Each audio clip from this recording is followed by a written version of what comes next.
My name is Carly, and I never thought my life would turn into such a roller coaster. It all started when I was working as a perfume sales manager at a high-end department store. One day, a tall, handsome guy walked into the store. He looked nervous, fidgeting with his phone as he approached the counter. "Hi," he said, his voice a bit shaky. "I need help choosing a perfume for my mom." I couldn't help but find his concern for his mother endearing. "Don't worry," I reassured him. "We'll find something perfect. Let's start with some popular choices." As we sampled different fragrances, I learned his name was Michael. He was 28, worked for his family's construction company, and lived nearby. We chatted easily, and I found myself drawn to his warm brown eyes and shy smile. After nearly an hour, we finally settled on an elegant floral scent. As I wrapped up the bottle, Michael hesitated. Carly? Would you like to grab coffee sometime?" My heart skipped a beat. "I'd love to," I replied, trying to keep my voice steady. That coffee date turned into dinner, which led to more dates. Michael was sweet, attentive, and made me laugh. We shared similar interests in movies, hiking, and trying new restaurants. Before I knew it, we were officially a couple. Everything was perfect until the day I met his mother, Evelyn. Michael had warned me she could be a bit intense, but nothing prepared me for the reality. We arrived at a fancy restaurant for a family dinner. Evelyn sat at the head of the table, her sharp eyes scrutinizing me as we approached. She was impeccably dressed, her graying hair styled in a severe bun. "So, this is the girl you've been seeing," she said, her tone cold. She barely acknowledged my extended hand, giving it a limp shake. Michael's father, Robert, seemed nice enough, offering a warm smile. His older brother, Thomas, gave a curt nod. As we sat down, Evelyn launched into an interrogation. "Where did you say you work, Carly?"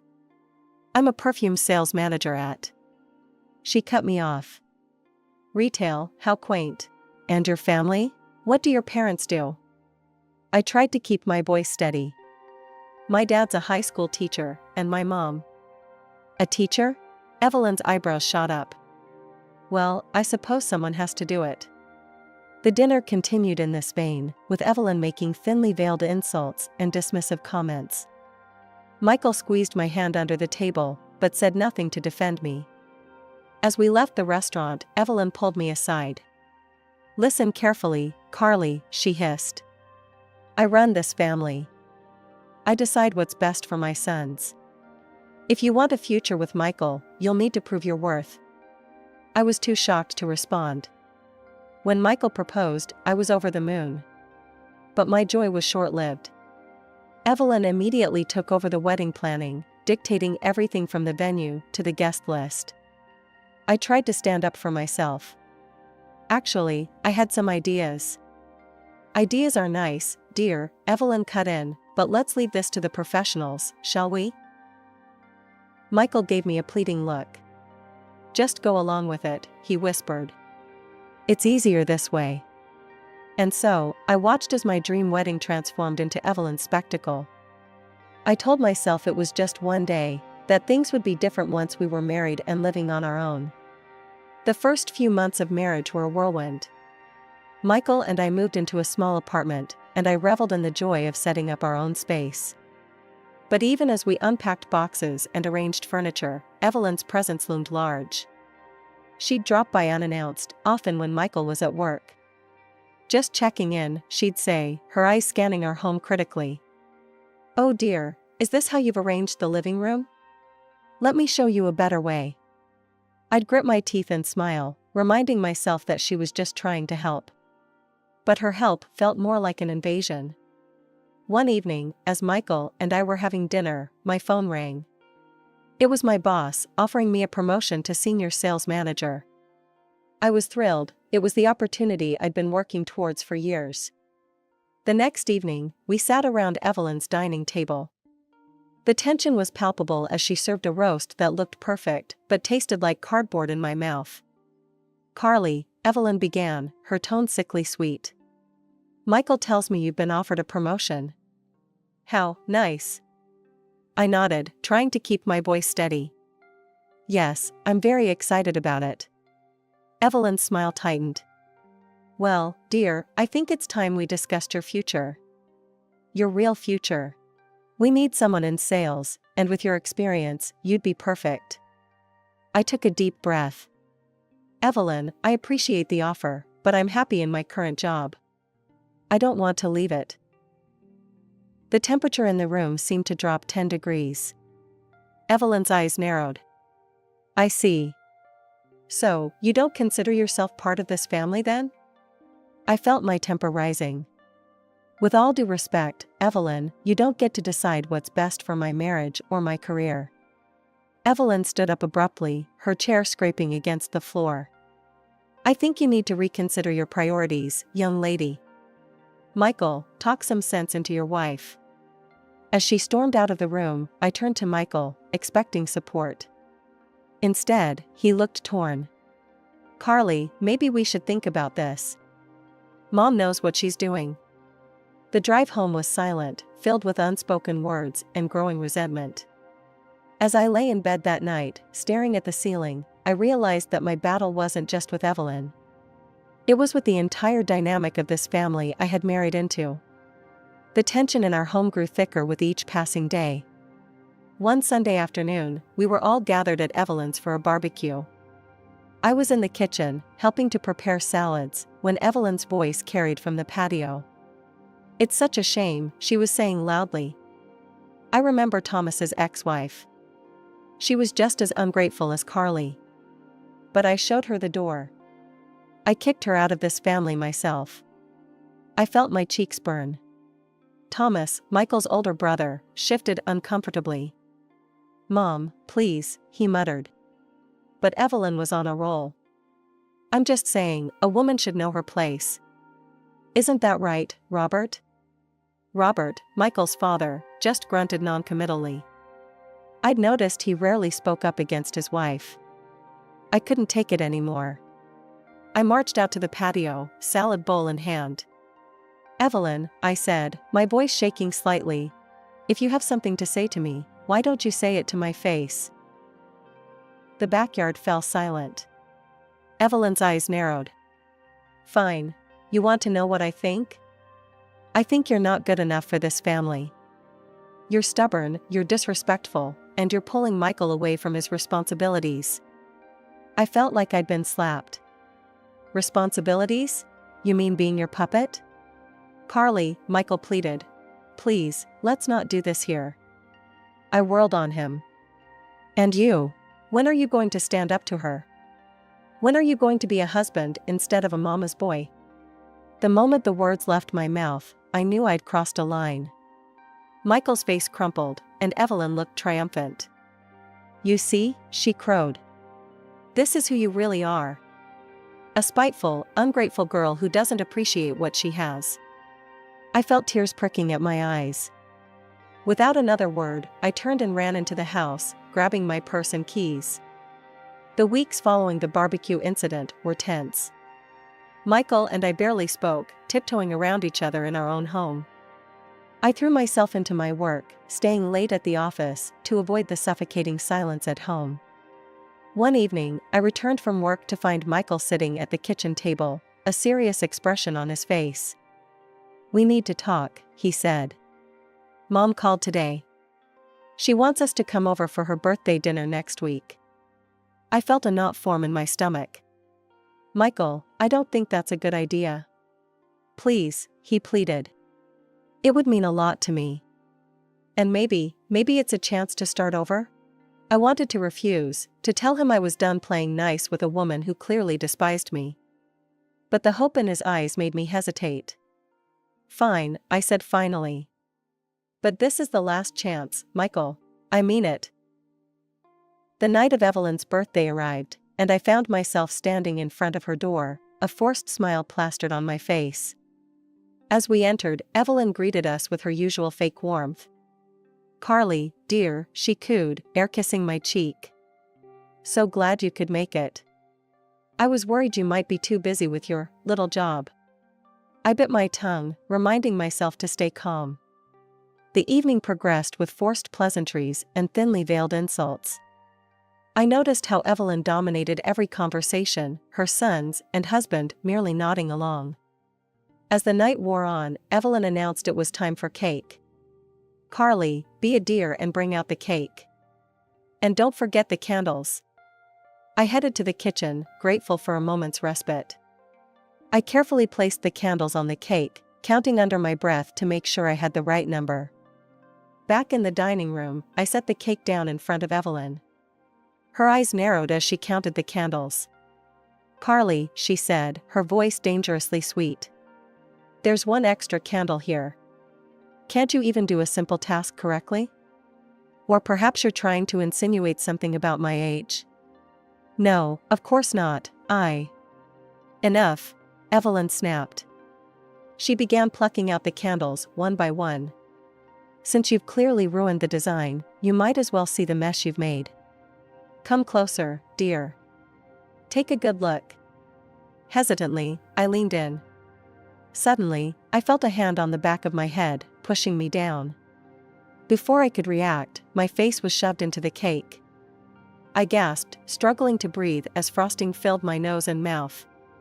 After what felt like an eternity, Evelyn released me. I straightened up, sputtering and wiping cake from my eyes.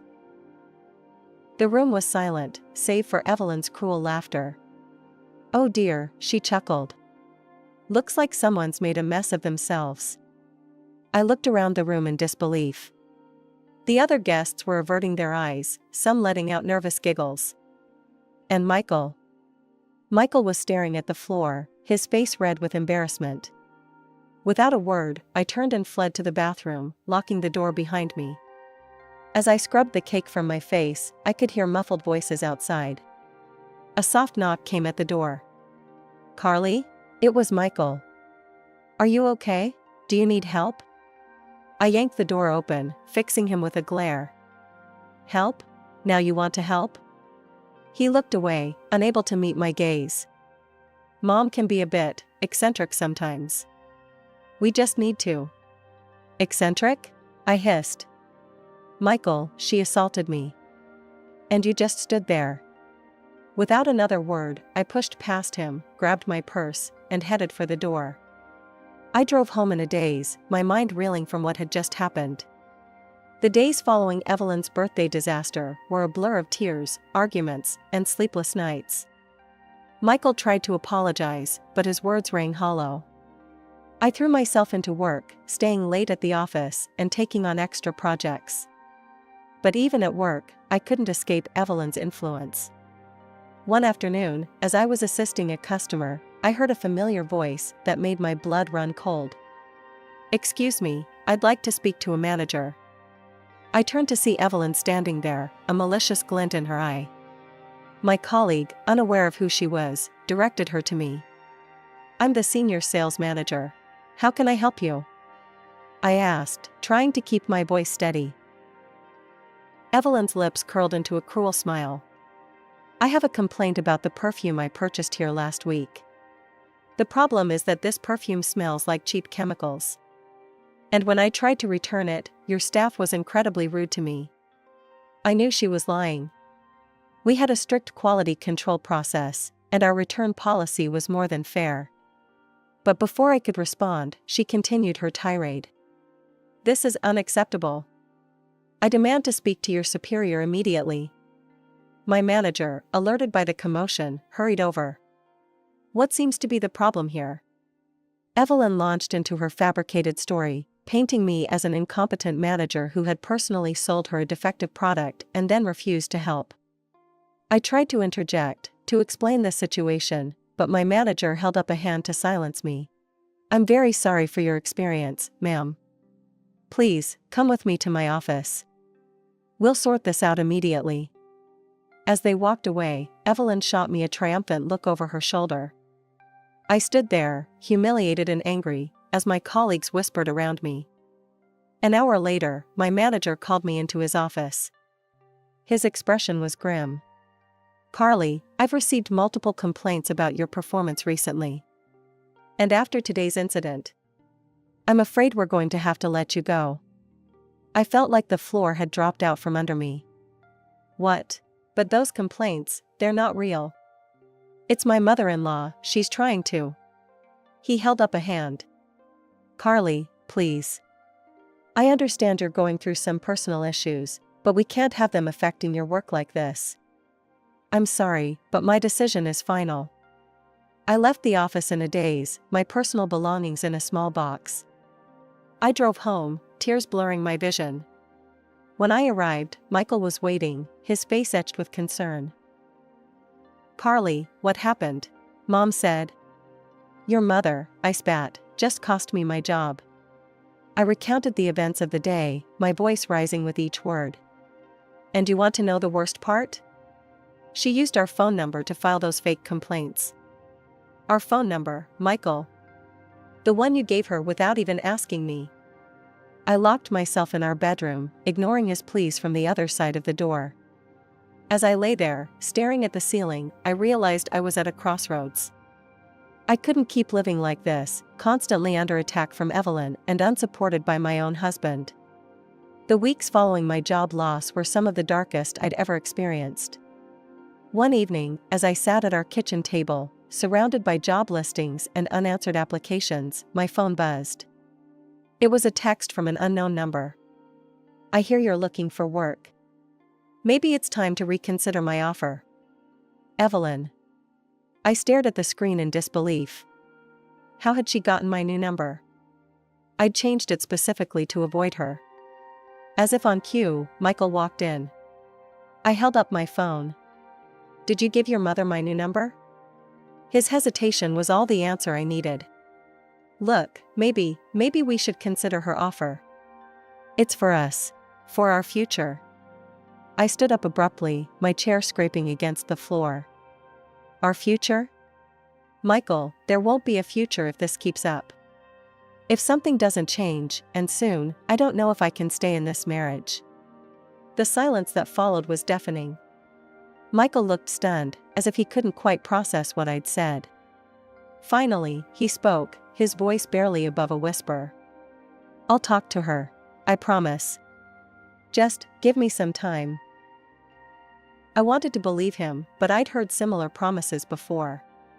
Still, what choice did I have? I nodded, not trusting myself to speak. The next day, I decided to take matters into my own hands. I couldn't wait for Michael to stand up to his mother. I needed to find a job, to regain some semblance of independence. I reached out to an old colleague who had started her own online perfume business. She was sympathetic to my situation and offered me a position as an online consultant. The pay wasn't great, but it was something, a lifeline in the storm. But Evelyn wasn't done with me yet.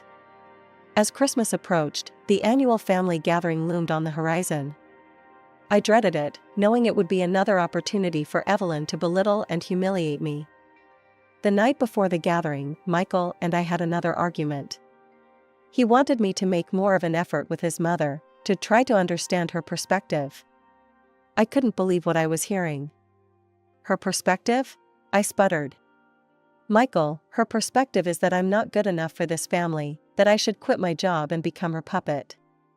How am I supposed to understand that?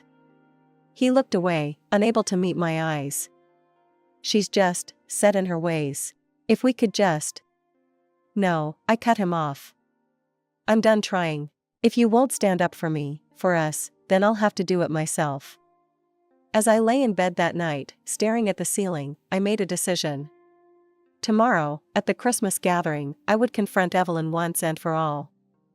I was tired of being a victim, of letting her control my life. Christmas morning arrived, and with it, a sense of foreboding. We arrived to find Evelyn's house already bustling with activity. As we moved into the living room, I could feel Evelyn's eyes on me, assessing and judging.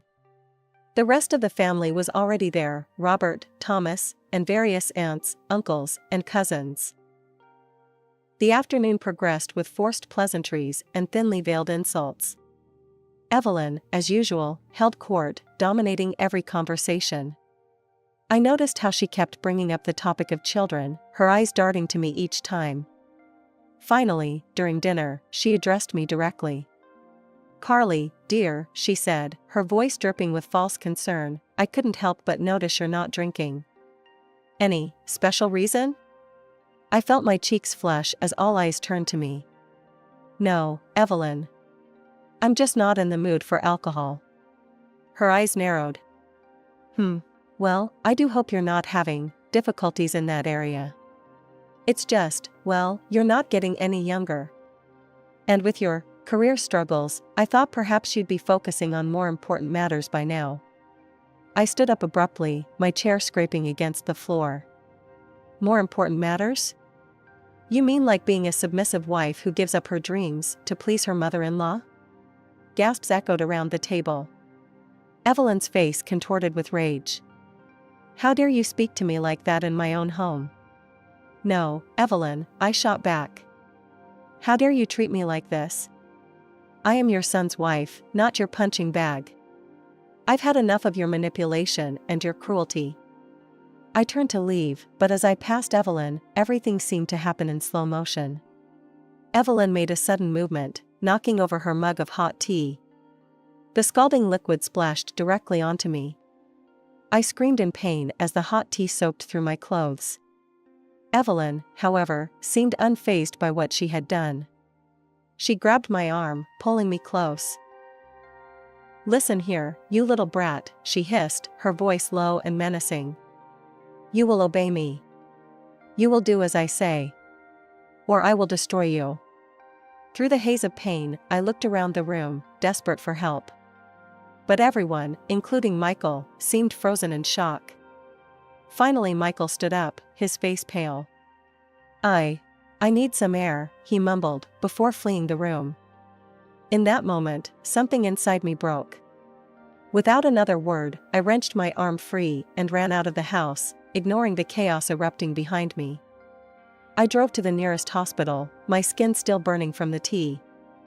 As the doctors treated my burns, which thankfully weren't severe, I felt a strange sense of calm wash over me. When I finally returned home, the apartment was empty. I packed a bag with essentials, wrote a brief note explaining that I needed time away, and left. I woke up in the dingy motel room, my skin still tender from the burns. As I was contemplating my next move, my phone rang. I hesitated, half expecting it to be Michael or worse, Evelyn.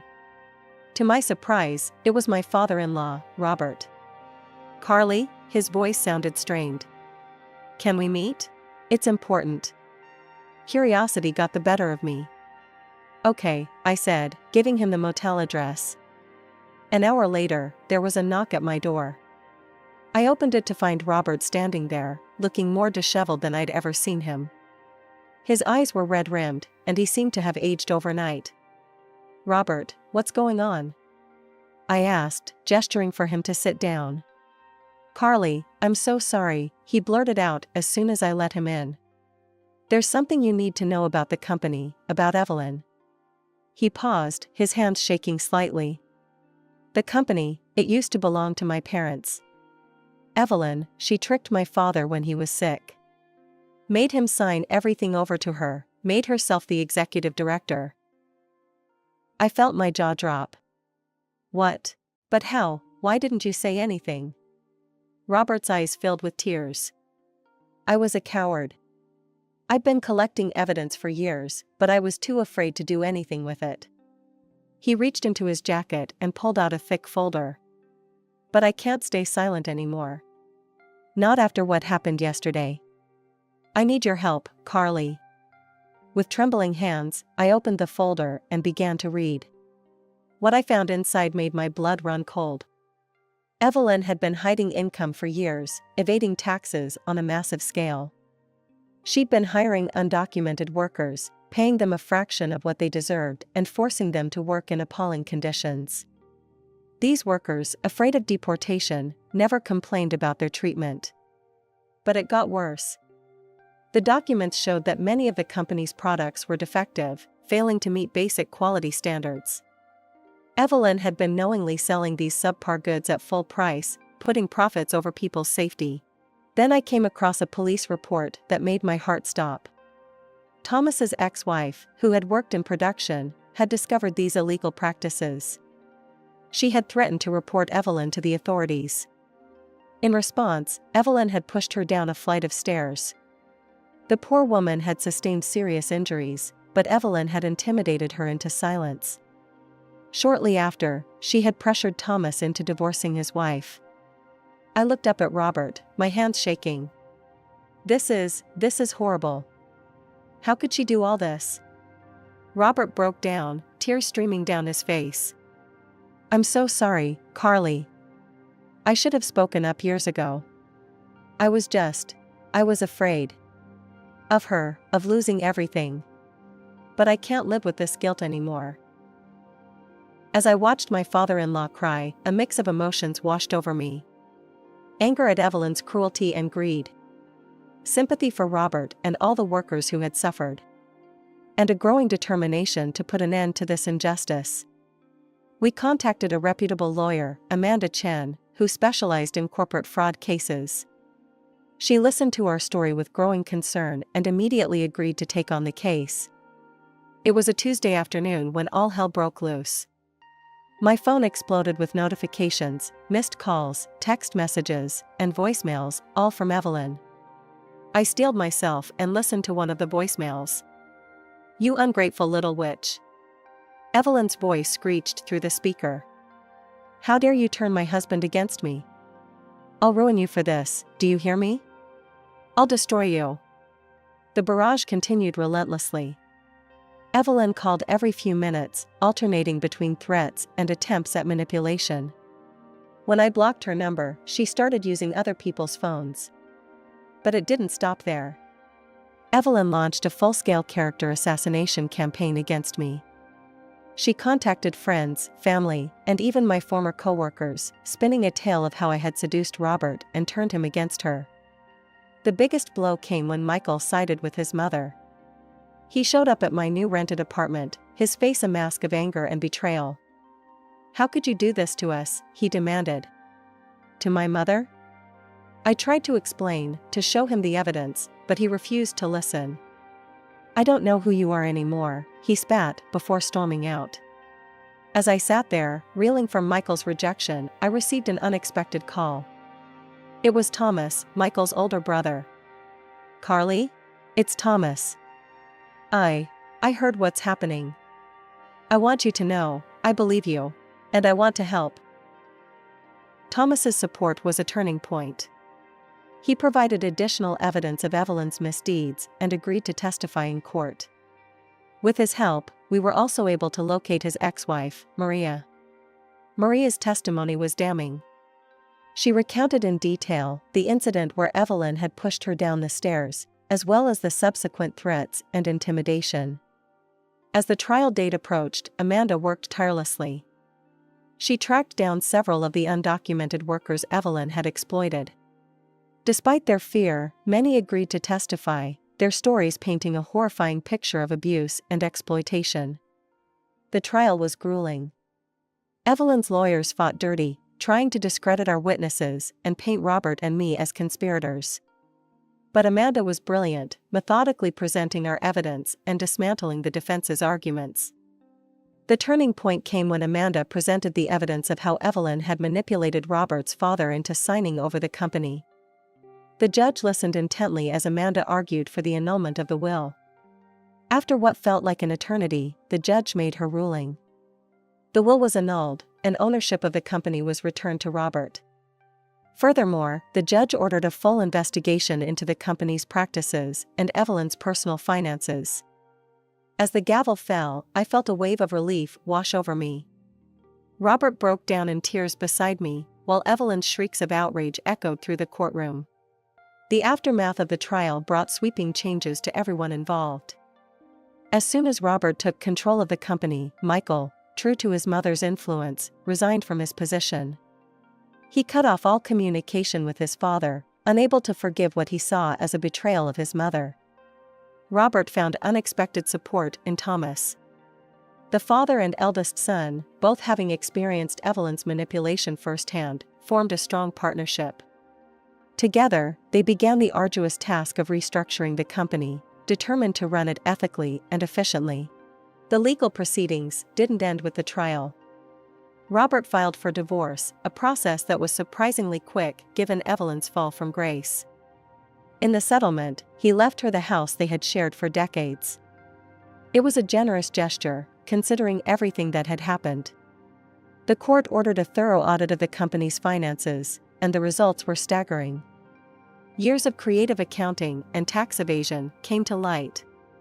Evelyn was hit with a massive fine and ordered to pay $500,000 in back taxes. The house Robert had left her became her only asset, and she was forced to sell it to settle her debts with the tax authorities.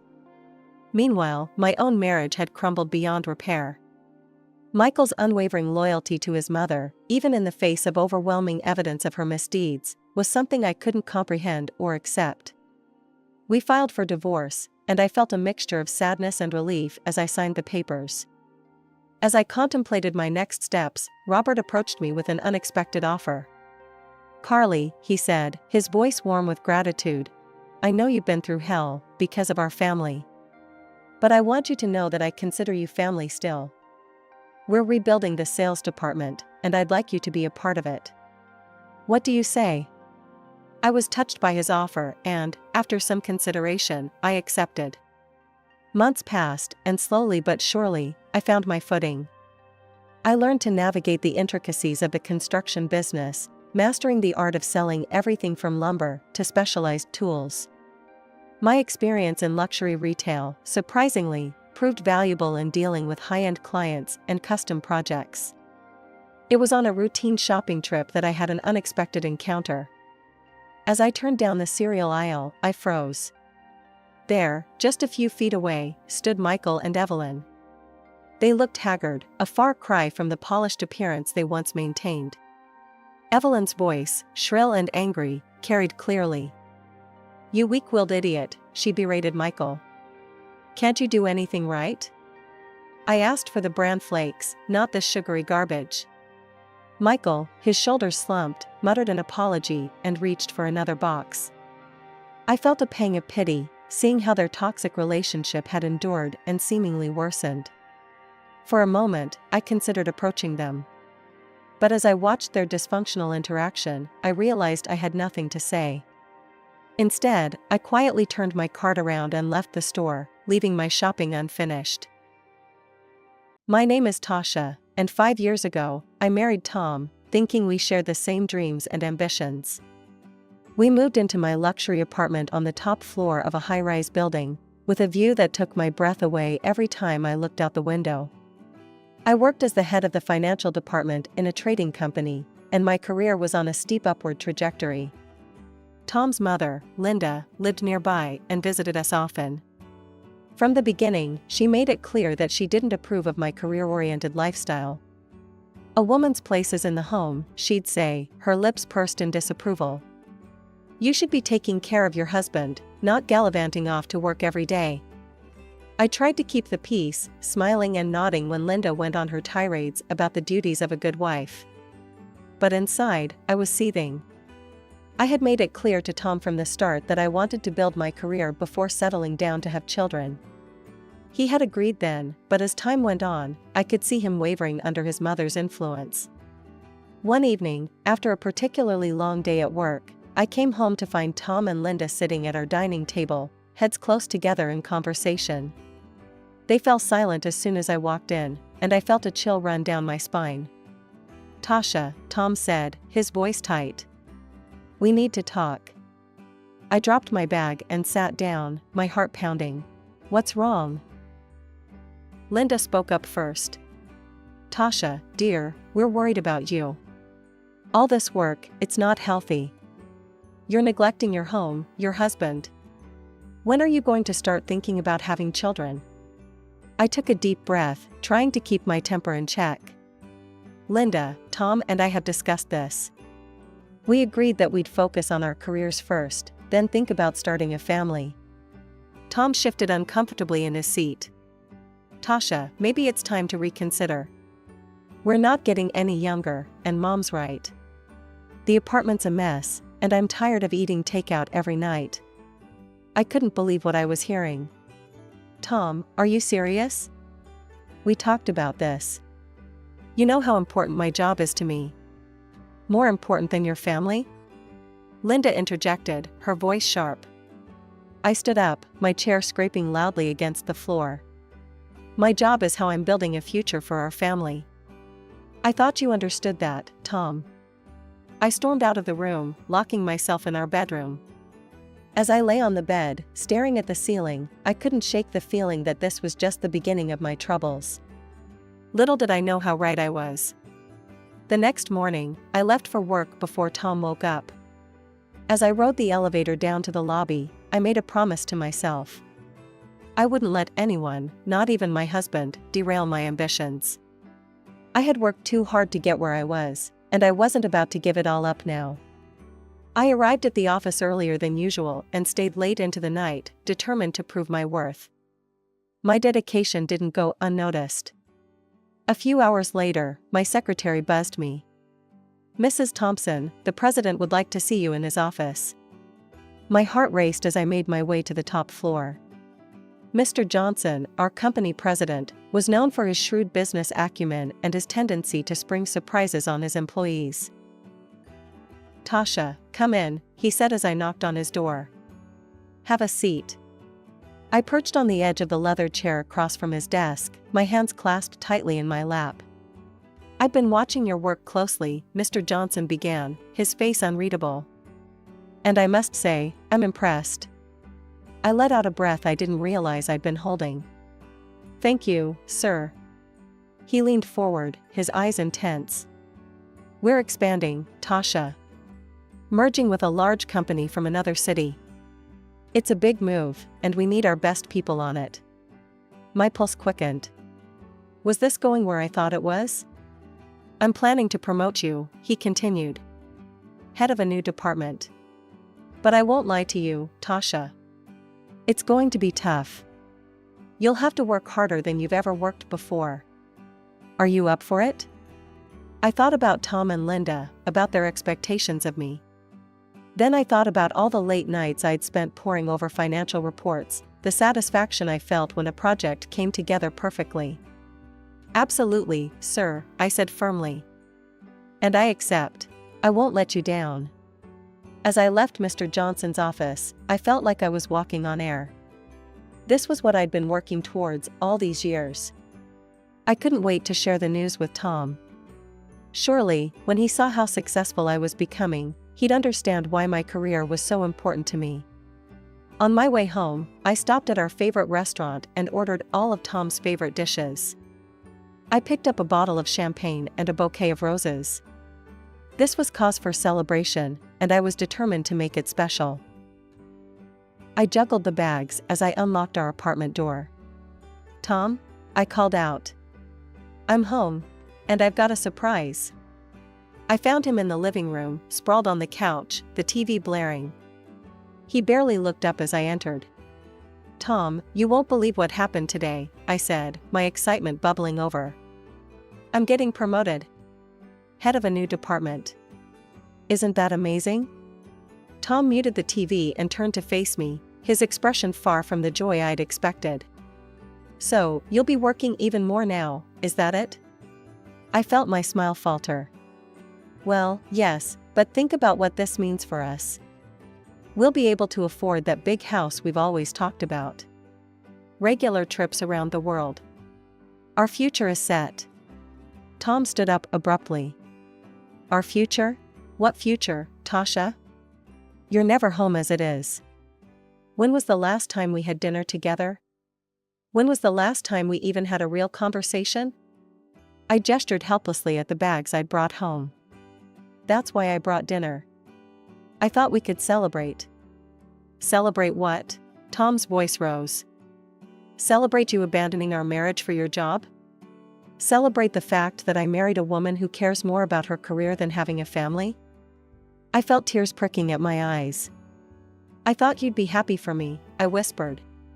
Tom's face softened for a moment, then hardened again. I can't do this anymore, Tasha. Something has to change. With that, he stormed off to his office, slamming the door behind him. I stood in the middle of our living room, surrounded by the trappings of the celebration that would never happen, feeling more alone than I ever had in my life. As I mechanically put away the food and poured myself a glass of champagne, I couldn't help but wonder, was this the price of success? And if it was I willing to pay it? One evening, as I was leaving the office, I had an idea. I'd hire a housekeeper. Someone to clean the apartment and cook meals. It would solve Tom's complaints about the messy apartment and lack of home-cooked food. Satisfied with my solution, I made the necessary arrangements. 2 weeks later, I came home to find the apartment spotless, the air filled with the aroma of a home-cooked meal. I smiled to myself, certain that Tom would be pleased. I heard the front door open and close. "Tom?" I called out. "I'm home. And dinner's ready." He walked into the kitchen, his eyes darting around the clean space. "What's all this?" "I hired a housekeeper," I explained, unable to keep the pride out of my voice. "She cleans and cooks. I thought it would make things easier for both of us." Instead of the gratitude I expected, Tom's face clouded over. "So, this is your solution? Hire someone else to do your job?" "That's not fair," I protested. "I'm trying to find a balance." "Balance?" Tom laughed bitterly. "Is that what you call this? Tell me, Tasha, now that you've found a replacement for yourself in the kitchen, are you going to find a replacement for yourself in our bed too?" I recoiled as if he'd slapped me. "How dare you?" I hissed. "I've done nothing but try to make our life better, and this is how you react." Tom turned away. "I'm going out. Don't wait up." The door slammed behind him, leaving me alone in the immaculate kitchen, the untouched dinner growing cold on the table. Over the next few days, Tom and I barely spoke. I buried myself in work, focusing on the upcoming merger. It was easier to deal with spreadsheets and financial projections than the mess my personal life had become. Then, one rare Saturday when I didn't have to go into the office, I decided to make an effort. I spent the morning cooking Tom's favorite meals, set the table with our best china, and even put on the dress he'd bought me for our last anniversary. When Tom came home, I was waiting with a smile. "I thought we could have a nice dinner together," I said, trying to keep my voice light. "Just the two of us." Tom looked at me for a long moment, then nodded silently. My heart leapt. Maybe this was the turning point we needed. I was just about to serve the appetizer when the doorbell rang. Confused, I went to answer it. There, standing in the hallway, was Linda. "Linda," I said, unable to keep the surprise out of my voice. "We weren't expecting you." "Oh, I was in the neighborhood and thought I'd drop by," she said, pushing past me into the apartment. "Tom, darling, there you are." I watched in dismay as my carefully planned romantic dinner turned into an impromptu family gathering. Linda dominated the conversation, peppering her small talk with not-so-subtle digs at my housekeeping and lack of maternal instincts. "You know," she said, helping herself to more wine, "in my day, a woman knew her place was in the home. We took pride in taking care of our husbands, raising our children." I stood up abruptly. "I think it's time for dessert," I said, fleeing to the kitchen. As I leaned against the counter, trying to regain my composure, I could hear Linda's voice drifting in from the dining room. "Tom, darling, you need to talk some sense into her. A woman's duty is to her family first. Everything else is secondary." I closed my eyes, fighting back tears. This wasn't how I had imagined my life would be. I had a successful career, a beautiful home, but at what cost? As I listened to Linda's continued lecture on the virtues of traditional family values, I couldn't help but wonder if I had made a terrible mistake somewhere along the way. One evening, I came home later than usual, my mind still buzzing with the day's meetings. As I opened the door to our apartment, I froze. There, scattered across the living room floor, were baby clothes. Tiny onesies, miniature socks, even a small pair of shoes. "Tom?" I called out, my voice wavering. "What's all this?" He emerged from the bedroom, a strange look on his face. "Oh, Mom brought those over. She thought it might help you get in the mood." I picked up a small t-shirt, my fingers trembling. "In the mood for what, exactly?" For starting a family, of course, Tom said, as if it were the most obvious thing in the world.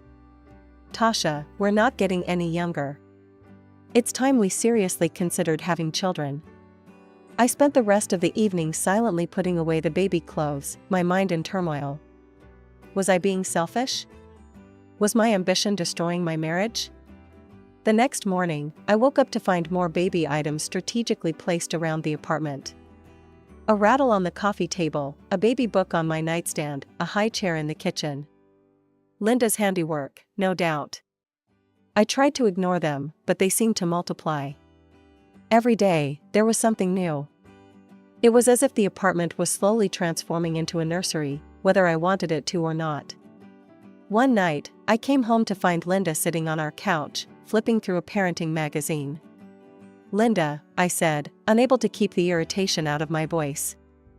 "I didn't know you were coming over." She looked up, a saccharine smile on her face.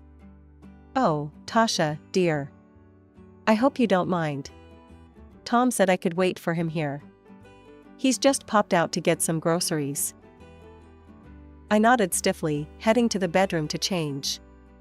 When I came back out, Linda was standing by the window, looking out at the city skyline. "You know, Tasha," she said, not turning around. "A view like this is wasted on just two people. Imagine how lovely it would be to have a child toddle up to this window, their little hands pressed against the glass, eyes wide with wonder." I felt a headache coming on. "Linda, I appreciate your concern, but Tom and I will decide when we're ready for children." She turned to face me, her eyes hard. "And when will that be, Tasha? When you've worked yourself into an early grave? When it's too late?" I opened my mouth to argue, but at that moment, Tom walked in, arms full of grocery bags. He looked between us, sensing the tension. "Everything okay here?" he asked cautiously. Linda's demeanor changed instantly. "Oh, everything's fine, darling. I was just having a little chat with Tasha about family planning." Tom's eyes lit up. "Really? That's great. I knew you'd come around, Tasha." I felt cornered, outnumbered. I need some air," I mumbled, grabbing my coat and rushing out of the apartment. A few weeks later, I stumbled through the front door, exhausted from another long day at work.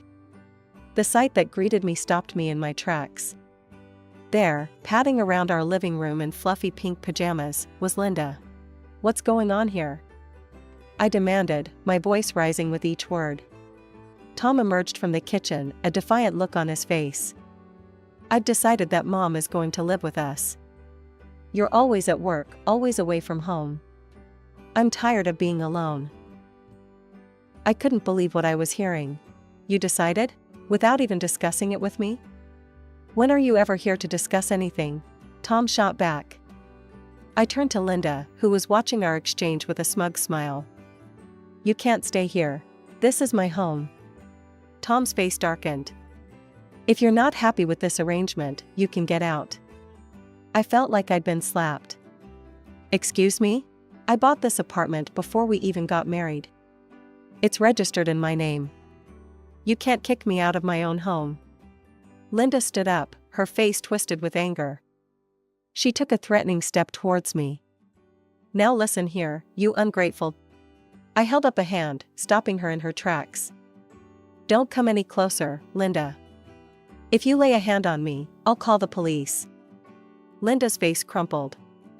She collapsed onto the sofa, clutching her chest dramatically. "Oh, Tom," she wailed. "Did you hear that? She threatened to call the police on me." "Your own wife, threatening your mother? Oh, how she's hardened. That awful job of hers has turned her into a monster." Tom rushed to his mother's side, shooting me a venomous look. "How could you, Tasha? Your own mother-in-law." I couldn't take it anymore. Without another word, I stormed off to the guest bedroom, locking the door behind me. I spent a restless night tossing and turning, my mind racing with the absurdity of the situation. The next morning, I was awakened by my phone ringing. It was Mr. Johnson, my boss. "Tasha, I need you on a plane today," he said without preamble. "We're ready to move forward with the merger." I need you in Chicago ASAP. I've never packed so quickly in my life. As I wheeled my suitcase to the front door, I was met with the stony faces of Tom and Linda. I have to go on a business trip, I said, my voice cold. It's for the merger. I'll be back soon. Tom's lip curled. Don't bother coming back at all. The flight to Chicago was a blur. I threw myself into work, grateful for the distraction. The merger negotiations were intense, requiring all of my focus and energy. But in the quiet moments, when I was alone in my hotel room, the reality of my situation came crashing down. After a grueling week of negotiations and sleepless nights, I finally returned home. As I stood outside my apartment door, suitcases at my feet, I felt a mix of exhaustion and anticipation. I just wanted to collapse into my own bed and forget about the world for a while. I inserted my key into the lock, but it wouldn't turn. Frowning, I tried again. Nothing. A cold feeling of dread washed over me as I realized what must have happened. I knocked on the door, my heart pounding. After a moment, it swung open. There stood Tom and Linda, both wearing casual house clothes, looking at me with a mixture of smugness and disdain. Why doesn't my key work?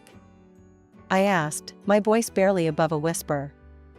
Tom let out a harsh laugh. I changed the locks, he said, his eyes glinting with malice.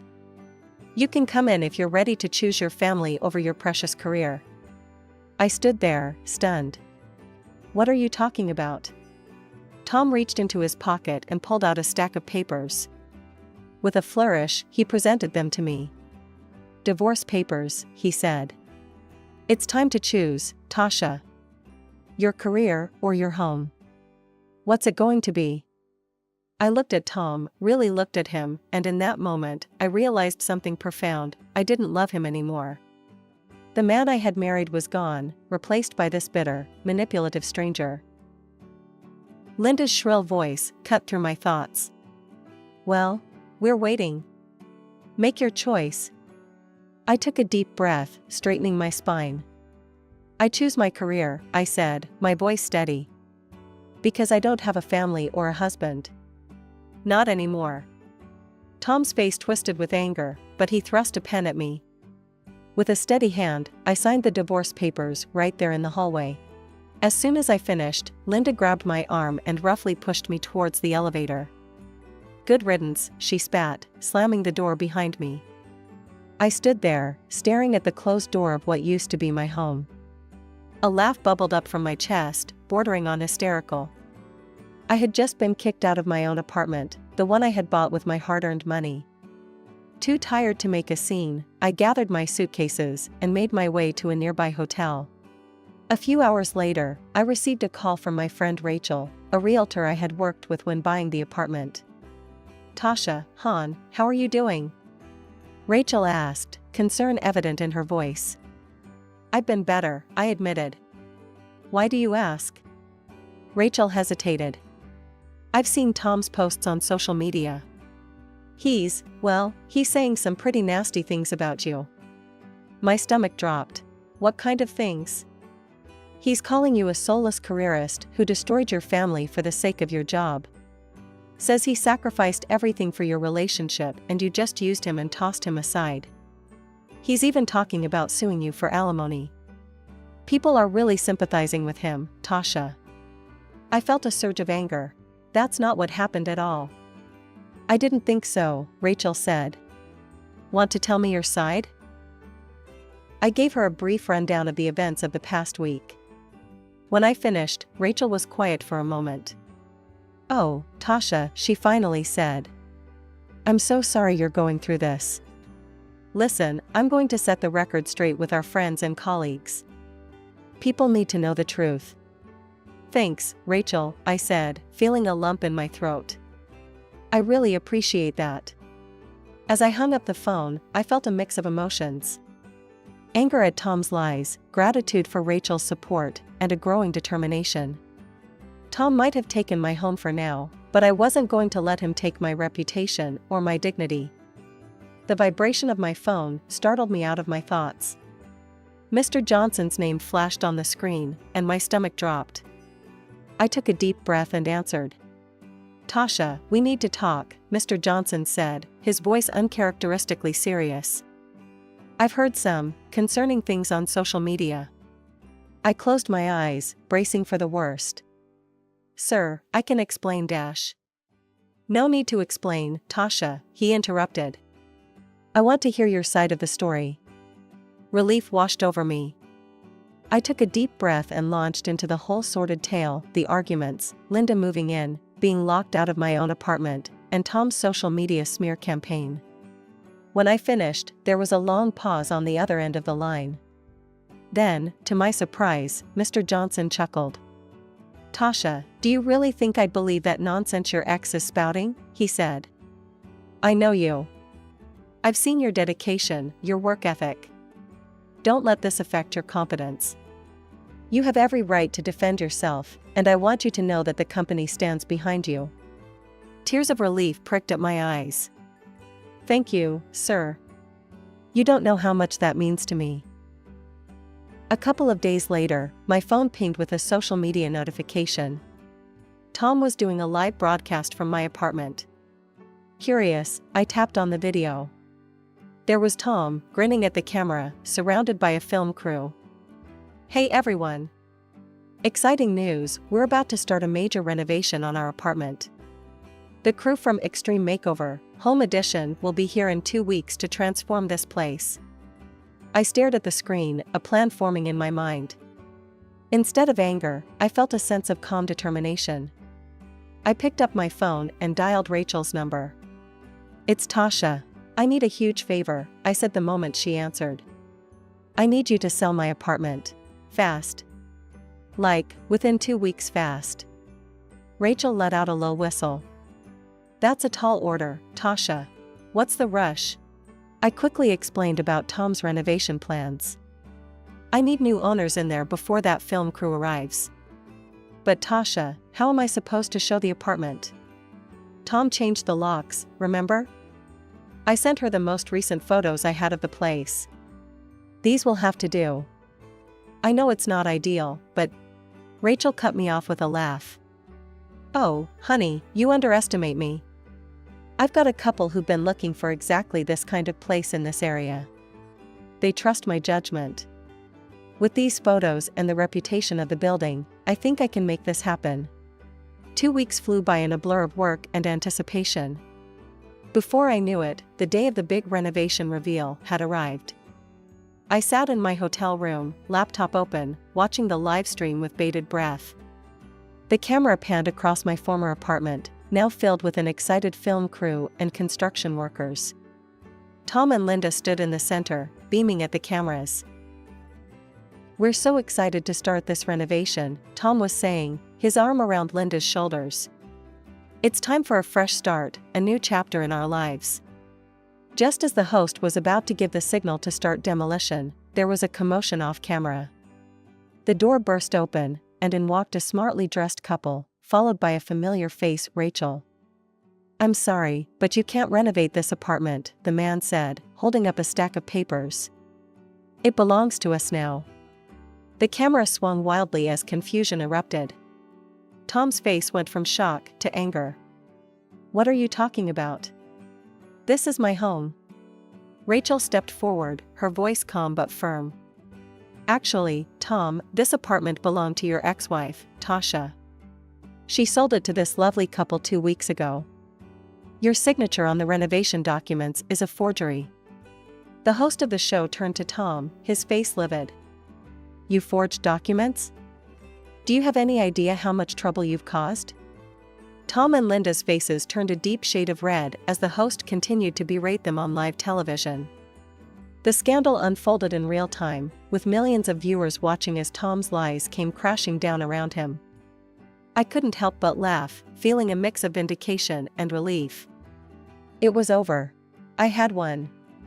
With the proceeds from the sale of the apartment, I made a bold move. I bought a charming little house in the city where our company had just completed its merger. It felt poetic, somehow a new home in the city where my career was taking off. To my delight, Mr. Johnson appointed me as the head of our newly acquired company. It was a challenge, but one I was more than ready for. Weeks later, I found myself face to face with Tom again, this time in a courtroom. He had the audacity to demand half of the proceeds from the apartment sale, plus alimony.